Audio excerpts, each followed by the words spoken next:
So, Resident Evil over the years has had some identity issues, the original games being staples in survival horror, the in-between games being heavy on action, and the newer RE Engine games encompassing both. And for the 30th anniversary game, Capcom tried to do something bold, something ambitious, connecting both the horror side of Resident Evil as well as the action side in the same game. So did they succeed? Did they perfect the Resident Evil formula? Well, let's find out.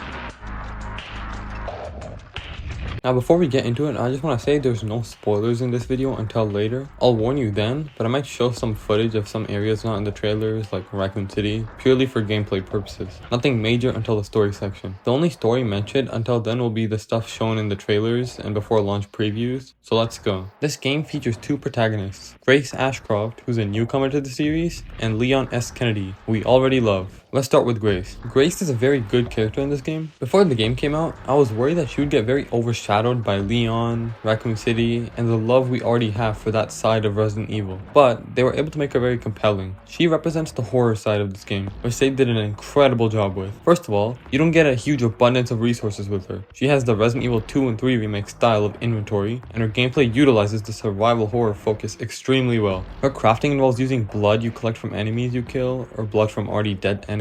I like this because it adds more depth to just finding materials to craft. Sometimes you're incentivized to not save all your ammo so you can craft something. And Grace also has a lot of stealth elements, like a sneak up insta-kill, which you can only do with an item you craft. So it has a lot of strategy, which I like. Her upgrade system for like HP and all that is in the form of steroids. Like actually, you can craft steroids to increase your maximum health. This doesn't get used as much as I would have hoped for, since you play as Leon a lot too, who has different systems for upgrading. The beginning of this game with her got me hooked. Her sections of the game usually have a Mr. X style stalker enemy, like the Hag, or this fat guy with a bigger ass than me. That's supposed to be a big deal, by the way. And the one thing I absolutely love about the stalker enemies is that they have some scripted moments that intertwine with roaming around. It's not like Nemesis, who was entirely scripted in Resident Evil 3 Remake. Instead, it's like the enemy will do some normal roaming, but once you collected an item that you needed and are heading back to use it, the enemy will start to behave in a way that thwarts your plan. Like sometimes they appear from an area that previously they never appeared from, so that you would have to find another way around to get to where you want to go. So you have to switch up your strategy. I love it. Her sections feel very reminiscent of Resident Evil 2 Remake, but with added depth, which is exactly what I wanted from them. The areas she explores are linear hallways just like in Resident Evil 2, which I love. That adds to horror a lot because you have to face your fears a lot of the time. You don't get too much room to run around zombies, but you're not too limited either. Grace also has more combat capabilities than Resident Evil 2, Leon, or Claire. Like she has an attack prompt for pushing or light kicking after shooting an enemy, and she also has access to knives and even a little combo with them, but no parrying like Leon. I like that she's not completely useless in combat because that would make her seem boring in comparison to Leon. Grace gets the perfect balance of being weaker than Leon, but not useless. Some sections of this game also have you using no weapons, but for the most part you get two with her, a normal pistol and the Requiem, which has limited uses but high power. Actually, I'm pretty sure there's a third weapon that you have to find, but it's just another pistol. Another thing I really like about her sections is the importance of light versus darkness. It works in gameplay too, like the hack can't go into areas with the light on, but the hack can find you if you have your flashlight on while walking around. Her sections felt very well thought out, like with the items she gets and with the type of enemies she faces, like the new zombie types. I like them a lot. They struck a perfect balance between making them be able to take hits, but also not too bullet spongy like zombies in Resident Evil 2 felt. Like a mix between Ganados and zombies, even in terms of behaviors, because a lot of zombies in this game have unique thoughts and abilities. Like the custodian, for example, keeps cleaning even after being infected, or this dumbass who keeps turning off the lights, which you can bait him by if you turn on the lights in another area so he leaves, or the singer zombie, which oh my god, she's so bad.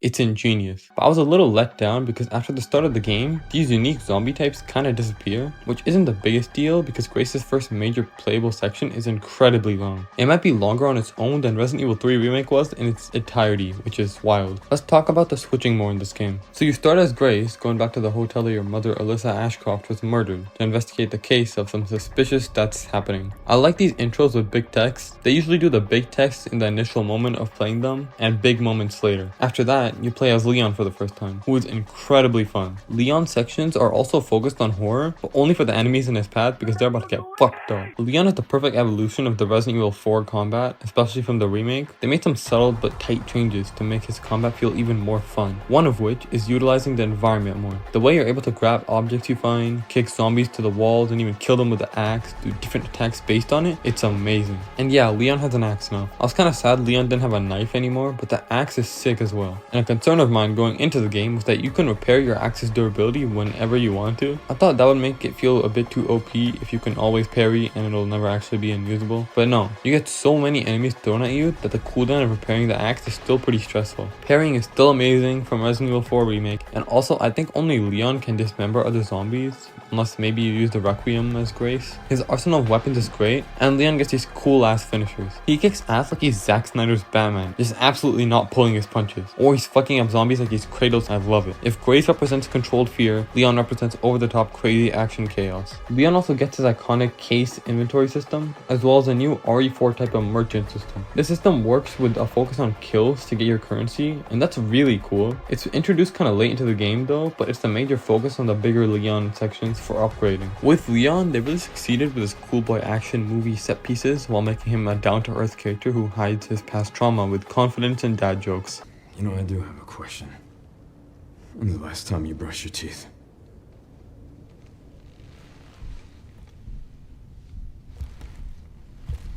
His determination is unwavering, and that golden heart of his is still shining after all these years. They did justice to his return. And they hid most of it from the trailers, which only showed the first half of the game for the most part, because the second half is fucking crazy. But let's get back to the switching of characters. After going through the streets and kicking ass as Leon, you go back to being Grace for the first actual playable section of hers, where you're dealing with the hag. I really like how this game has these smaller sections of both characters, which makes playing the game feel fresh. After both Grace's first hospital section, and then Leon's hospital section of more ass kicking, the two meet up and quickly get separated. This then makes you play as Grace again, but for a much longer time than before. The hospital is just like the RPD in terms of exploration, and is what most of the game's marketing was about. Just like the RPD, you have to find 3 objects scattered around the area with an east wing and west wing to escape. Again, it nails the horror perfectly, and it's very well thought out, just like Resident Evil 2. And Leon's section have that Resident Evil 4 type action as well. And that's the way that this game tries to blend the two. In my Resident Evil 3 remake video, I said that the game feels like it's trying to do both horror and action, and feels like it doesn't master either. It was structured like RE2, but had action elements like RE4, and it tried to kind of blend the two. But what this game does instead is that it firmly separates the two gameplay styles with the different characters. This works very well because it can master both sides of the franchise. The horror side directly involves the style RE2 remake and 7 had, while the action side is just like Resident Evil 4 remake, and the constant switching of these characters keeps the game fresh. They really tried to give you 2 games in one, and it's very distinct. Like Leon and Grace both have separate Like Leon and Grace both have separate inventory, upgrade, and crafting systems to each other. These games could have easily been 2 different releases, but it's not, which makes it feel like a great bang for your buck. Another thing I want to mention now is that holy shit, the voice acting and animations are literally insane. There's so much attention to small details of the animations. Voice acting and also facial animations specifically with both characters are amazing. I think this is easily Nick's best portrayal as Leon, and Grace does incredible too. You know, when I saw this trailer, I genuinely felt something with how Grace says this line. I love you.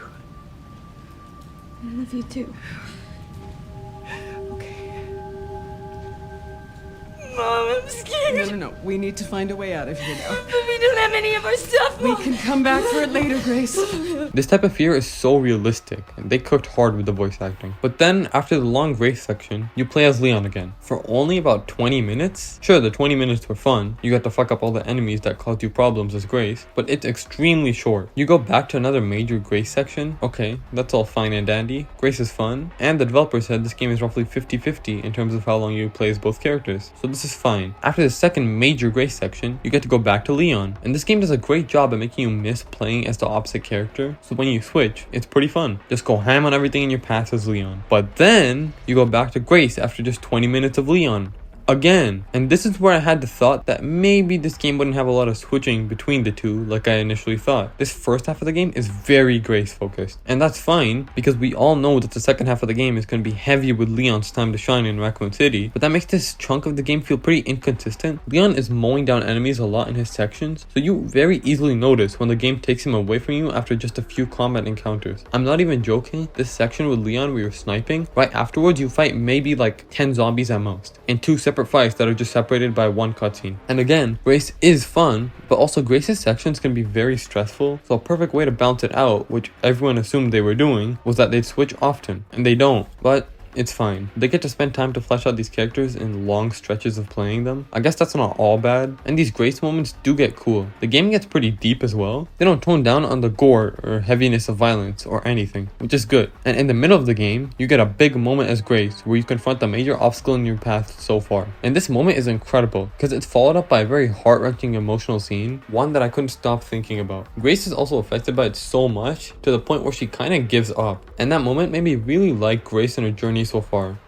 And then she just leaves the story for a bit. I'm sorry, what? Now you gotta play as Leon in his major section of the game. And of course, this is the moment that we've all been waiting for. Leon confronting his past and getting his chance in the spotlight. But after that heavy moment, they picked the moment where I was the most invested into Grace and her story, which by the way, also had a crazy reveal alongside the devastating event. They used that moment to swap to Leon, which honestly didn't work that well for me. That made me feel kinda iffy about the pacing, which was the biggest concern I had for Requiem, that they'd fumbled the balance between the two. You started strong with the small but not too short gameplay sections for each character. They swapped just when you felt like you got to experience the gameplay now, and it worked very well for me. But this moment made me rethink it. I genuinely expected this game to have perfected the Resident Evil formula, to have the best of both worlds, the intense, stressful, and strategic horror, alongside the fast-paced, chaotic action set pieces, intertwined in a very well-woven together package. I had planned for this to be my video idea for the game before even playing it because I was very confident that they would succeed. You have to be real confident in your game to try to blend these two entirely different gameplay styles into one, and have that be the major focus of the game. So I thought they would have stuck the landing, at least until this moment. And honestly, the same day that I played this moment, I was kind of feeling a little iffy about the game overall. Like, I had a lot of fun with the game before and after that moment, which was on the same day. But I honestly had this kind of thought in the back of my mind that, okay, maybe this game isn't as good as I thought. We were waiting the whole time to play as Leon more, which wasn't happening in the Grace section, so we assumed that the second half of the game was going to be about Leon. But just when I felt that I liked Grace's story, her big moment, her gameplay, everything worked together and it led up to this big moment, that's when you swap to Leon? I don't know, man. But it wasn't the end of the world. Yeah, they made me swap to what I was the most hyped for at the biggest moment in the game so far, but also Leon going back to Raccoon City was like the only thing that could possibly match or even surpass that feeling I felt in that moment. And I don't know about how you guys feel about that event, but that section really got to me more than I was expecting. It went to a zone I didn't think they would go to, but now it's Leon's turn. This is where the game amps up. The reason I decided to play this game day one. Technically, I got the game like 4 days before it was supposed to come out from a place I pre-ordered. But anyways, this was the big boy stuff. So let's get into it. I don't have much that I can't say without spoilers, but I will say this area is huge. You can easily see why this game is 70 something gigabytes. And they actually properly introduced Leon's gameplay mechanics here, which is pretty late into the game, but whatever. This area has a lot of huge moments and it's definitely the best part of the game. So now let's get into spoilers. Skip to this time to avoid spoilers because I'm simply not interested in trying to explain most of Raccoon City without them. And there's a lot of shit to talk about. Let's go. So first, I lied. Let's talk about that moment and everything that led up to Raccoon City. Grace gets kidnapped by a crazy guy named Victor, and she's trying to escape his hospital. While she's there, she meets a girl named Emily that looks pretty similar to her. I think most people knew that they were going the clone route with this game's story, which they did do. I was worried it would get kind of messy and bad, but no, it actually worked pretty well, and they had a lot of fun with it. We'll get back to that later. Anyways, Grace needs Emily to read Braille for a puzzle, but since Emily can't see, Grace has to be her eyes and get her there safely. After Emily does that, the hag takes Emily underground and leaves. So you have to go down and find her again. At the same time, Leon is trying to find a cure to the infection both Leon and Sherry have. Yeah, Sherry is in this game, to the surprise of absolutely no one. I like her being here, but man, I wish they did more with her. Raccoon City is so important to her as well, and yet she barely gets to react to most of it. And she doesn't go there in person either. But I love her being here. Her dialogue with Leon is fun too.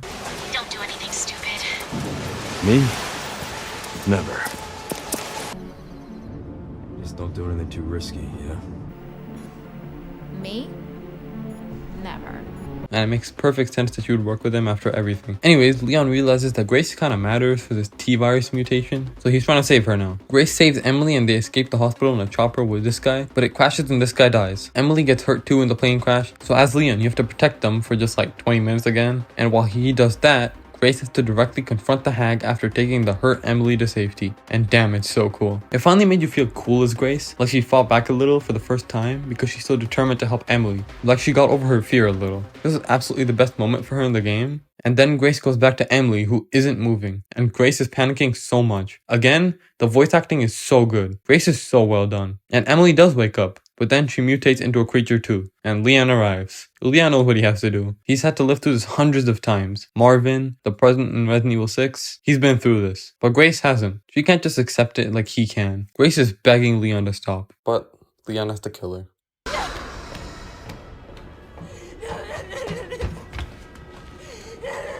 Emily. I wanted to save her. You don't understand. It's No, I never would have escaped without her. Look, I get it. Trust me, I get it. But we're still alive. We have to keep going.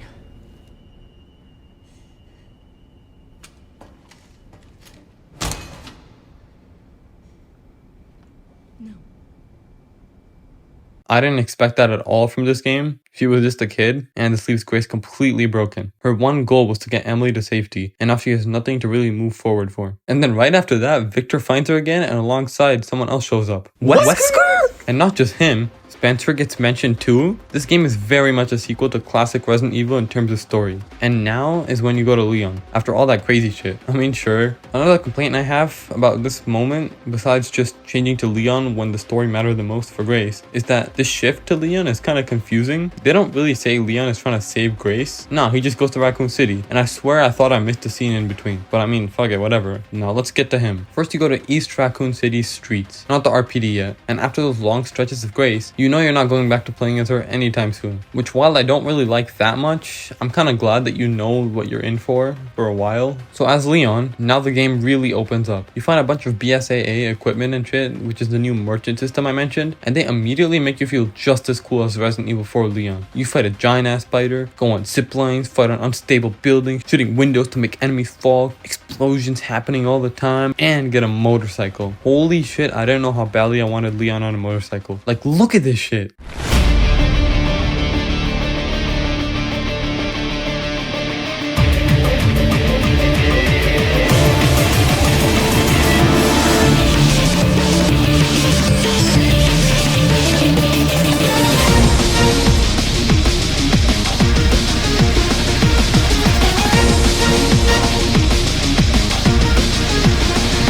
Then you have a whole ass duel with Victor, who's also on a motorcycle. Like, what the fuck is going on?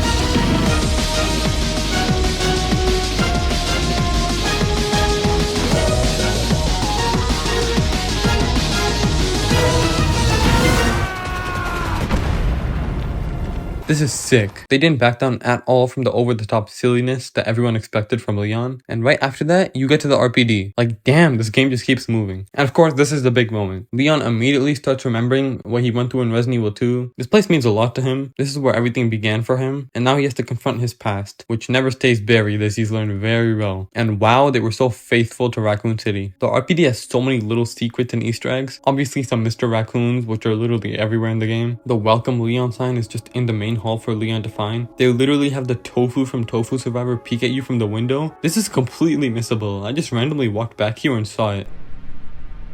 Hey, Lieutenant Brenna. Kennedy. Reporting for duty.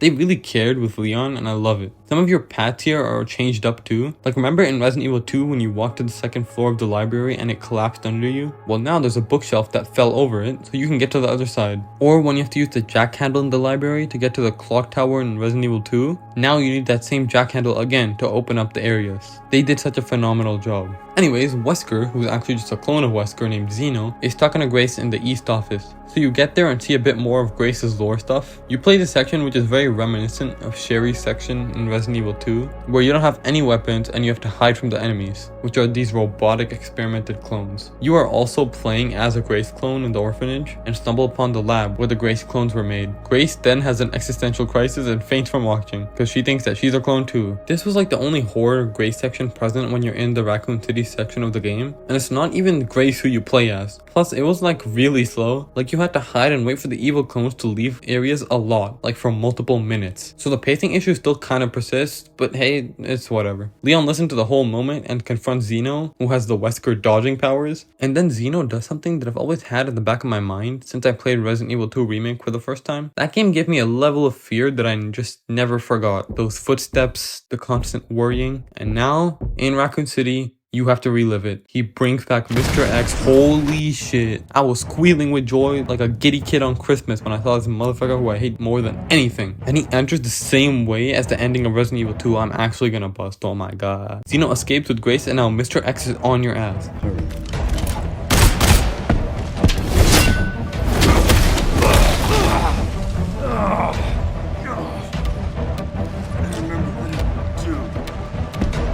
I love this game so fucking much. You get to directly face Leon's biggest fear in Raccoon City, but now with post RE4 cool boy action Leon. I will say the way he follows you in this game is like a little clunkier than Resident Evil 2 Remake, but honestly I don't have it in me to complain about that. You try to get away from Mr. X's clone after he tries fucking ripping you in half, and then you head to the orphanage to find Grace again, and Mr. X throws a fucking missile at you.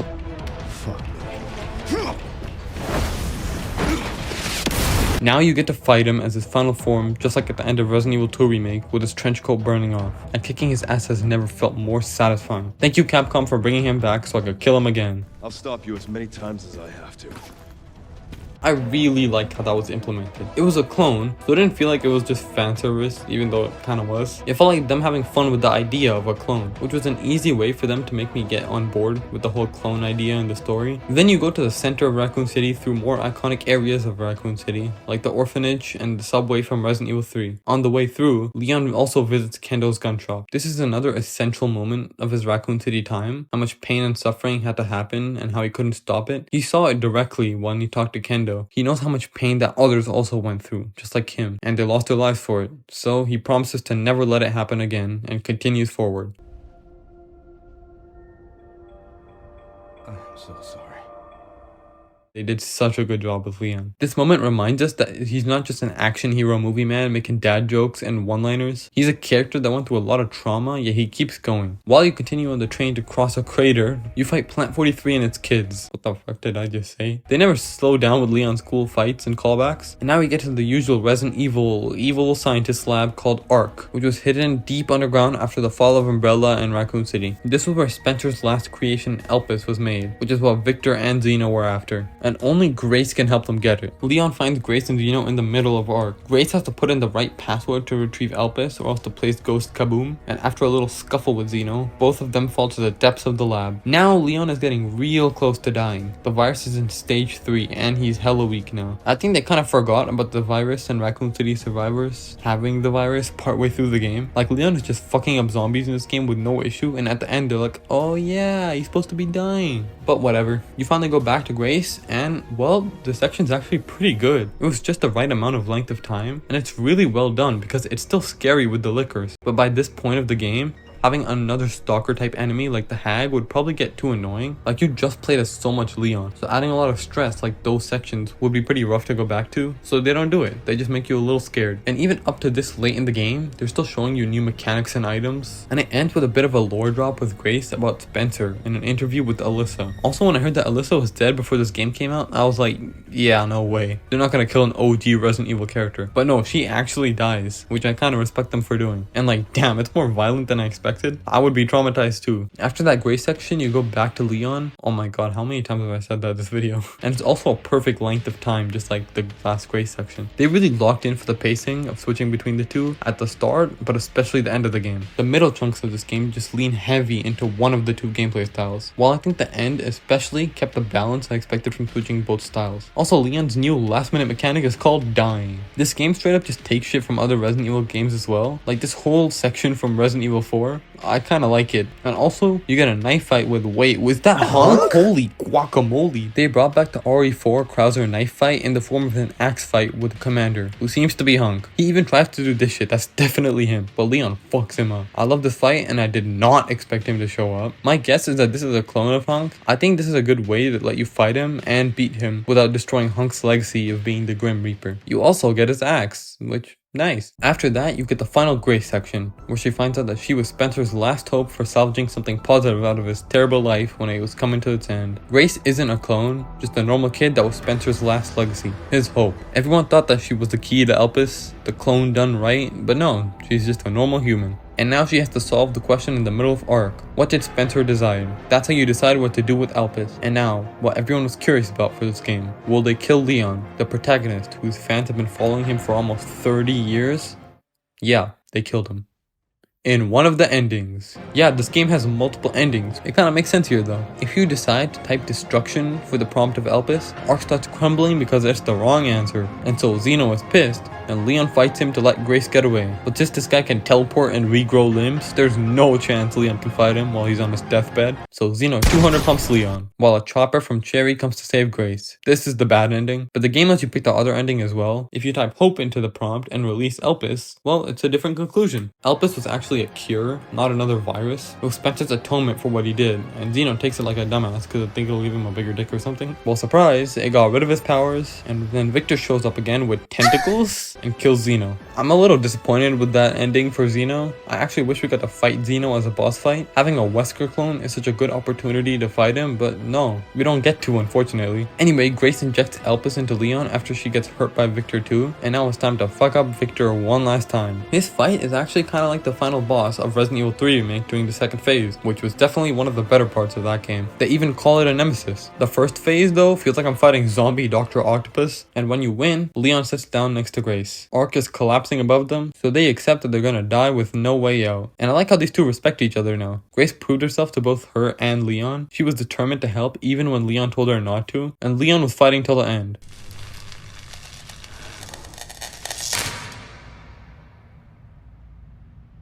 Until they get saved by Chris's BSAA members. That's right, Chris got mentioned, and they get rescued. So both Chris and Cherry had some sort of involvement with this game. I like that. And the ending is satisfying for them both. Leon is still alive and kicking, and he sends a cure to Cherry. But Grace is still pretty hurt from what happened with Emily. She really wanted to save her, but then Leon reveals that he actually didn't shoot Emily's vital organs. And now that they have Elpis, well, she can be saved. So just that happens. Grace basically adopts Emily after she's cured, and Leon is still out there going as always. They stay friends, and it's a happy ending that left me satisfied. I hope we get both Grace and Leon again in the future. I'm pretty confident Leon isn't done yet, but I hope Grace does come back too, if the story allows it. Now let's talk about what wasn't there. No Ada. That actually really surprised me. Every mainline game that Leon has been in, Ada was always present. And this being the first one she's not in, when he's going back to Raccoon City and everything, it kind of feels wrong to me. Like, it felt like they actively tried to ignore her presence in this game. Like when Leon goes to Kendo's gun shop, they show that moment with Kendo and his daughter as a flashback, but Ada was also a big part of that scene, and she's not mentioned at all. It's kind of weird. Also, they said Raccoon City survivors specifically got infected, right? So doesn't that mean Ada, Claire, Jill, and Carlos should have been relevant too? Claire got this little charm, which was cute,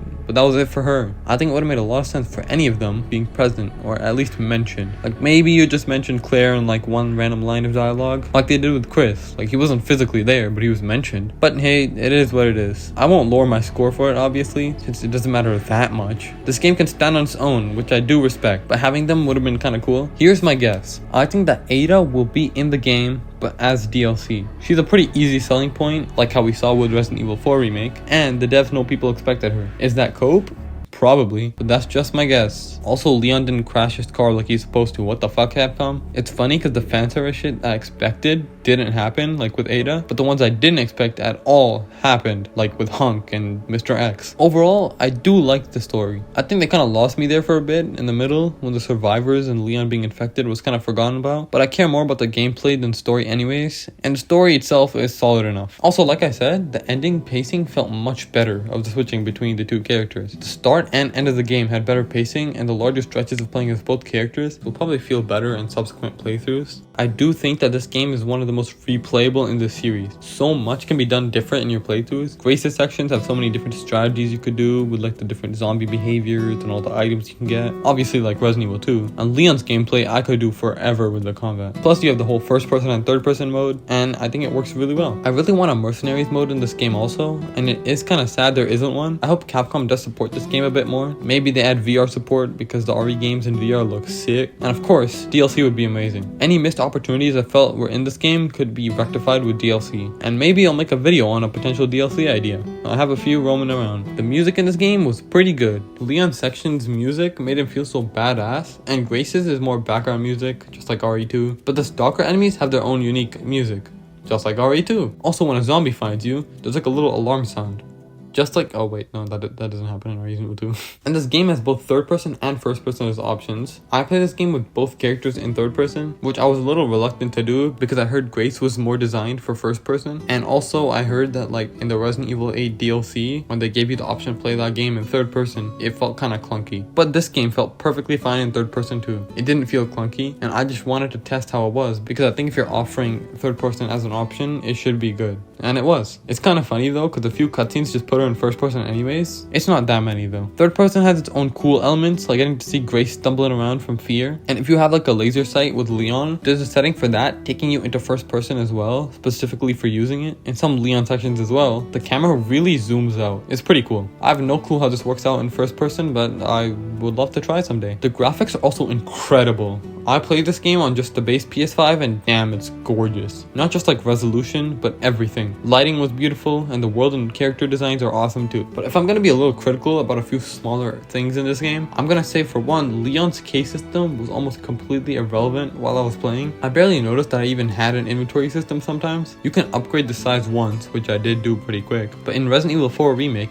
even when you upgraded the size of your case, you still ran out of space a lot because of the amount of items you would get. In this game though, you almost never run out of inventory space. I kept these key items that I had no use for in my inventory throughout the whole game just to prove a point. And I bought every weapon you could as well. And regardless of all of that, I still always had enough space. It's whatever though. I'm just glad it's here because I do like this inventory system a lot. Maybe it'll matter more for other playthroughs like in hard mode. We'll see. Also, this game has a flashlight take up one of your shortcut slots, so you don't get 2 slots for the top shortcut section, which means you get 2 less shortcut slots because one of them is included in the flashlight, which is a little annoying. Guns in Leon's route sometimes felt a little standard, but they're mostly still cool and fun to use. Though another complaint I have when it comes to inventory for both characters is that I hate the icons. They're just white. I can barely tell what is what. They're hard to distinct items from so much, like why the fuck are they so simplified? Just little things like that too. Like for example, opening a door felt kind of clunky sometimes. In Resident Evil 2 Remake, you can just click X to open a door. Here, it doesn't show a prompt and you don't really know from where you can open it from, like with distance. There's a lot of weird little quirks like that in this game compared to others. Obviously, those are very small nitpicky issues that I don't really give a shit about that much, and the rest of the UI in this game is pretty good. I also noticed there was way less yellow paint in this game. It's still present, but for those who cared, it's not as bad as like Resident Evil 3 Remake, for example. Like I said earlier also, I felt some mechanics they introduced didn't get used as much as they should have been because there were so many. Like the Grace steroids and stabilizers that you don't get to make for a long ass time after Grace's initial section. Because they don't work on Leon, you don't get them as Leon. Let's talk about something else though, which I think was pretty solid, which is the enemy variety. Lots of cool new and returning types of enemies that are present in this game, like the blister heads, which are a new version of Crimson heads. They're scary as both characters because obviously Grace can get fucked up by them, but even as Leon, they can awaken mid-battle and take a lot of hits, which makes them scary with both situations. Also, the whole unique zombie thing in the marketing didn't matter much throughout the game, like it's just primarily in the hospital with Grace. I think most of the unique enemies in this game, like the songstress, she's so bad, Lord have mercy, I'm about to bust. I fucking fix her. And this fat ass were all mainly designed for the start. You can't reuse them that much since it kind of removes the point of them being unique. So the basic ass zombies they could reuse only had like 4 versions max. And one last time I want to mention these characters. Leon has done justice for sure. He still has trauma from Resident Evil 2 and he's determined to save the day as always. To not let tragedy happen ever again. His jokes and silliness hides his pain underneath and he never gives up. He has this unwavering confidence to make us love him in the first place. And as a straight man, I really appreciate how hot he is. Like, damn, bro. I wish I was that table. Grace also proved herself to me a lot. I loved her character as well. She's terrified, of course, as she's new to all this. But man, her getting stronger felt natural. It was like a slow, gradual growth. Not just one random moment. They cooked so hard with both characters. This game mastered both the horror and the action. Third person and first person. Fear and courage. Silliness and emotion, having so many opposing elements that shouldn't work together this well, but do. Does this game feel like 2 different games forced into one? Somewhat, but this game's identity is the contrast, having both, being a proper sequel to every game before it in either gameplay or story, whether it's the original trilogy full of fear and the classic story, to the action games that define its own generation, the modern remakes, as well as the newer entries with 7 and 8, and even the more niche games like Outbreak. They really celebrated Resident Evil's 30th anniversary by showing how much they love the whole series. So what's my final verdict? Does this game perfect the formula? I'd say no. I think some things could have been done a bit better, but I think this is as close as they realistically could get to mastering it with how ballsy they were. They really tried to tamper with the most iconic Resident Evil location and moment while trying to balance both sides of the franchise all in one package. And the fact that gameplay itself landed with both styles so perfectly makes me love this game just as much as the others I've played. If you love Resident Evil in any form, you'll find at least some enjoyment out of this game. And as a newer fan who loves both sides of Resident Evil, I had a blast. Definitely play the remakes or the originals if you're willing to play older games to enjoy this game more. What's my score? I'd give this game a very solid 9.5 out of 10. There was the pacing and other smaller issues for me, but the pacing got better by the end and this game left me satisfied by the time it ended. I just wish it was even longer. And honestly, I think if I replay this game, I'm gonna bump it up to a 10, but we'll see. For now, I'm deciding if I like this game just as much as Resident Evil 4 Remake. I think I like it the same amount, if not more, than Resident Evil 2 Remake, because I love me some action and horror, and this is both. This game feels like they celebrated the classic Resident Evil story one last time with Raccoon City and all that, while blending it with a new style they've made. I'm pretty curious on how they'll continue the series forward now. This is a type of game that'll make it pretty hard for some people to go with just horror or just action in the next game. Will it have recurring characters alongside new ones? Will it be both styles of gameplay again? First and third person again? I guess we'll have to see what they do next. But yeah, thanks for watching this video. It was way longer than my usual. I had a lot to say. The first game I also ever pre-ordered. Go watch my other Resident Evil reviews. Tick that subscribe button and comment down below with your favorite part of this game because there's a lot to love. And I can't wait to play more Resident Evil. I'll see you all next time. Have a good one.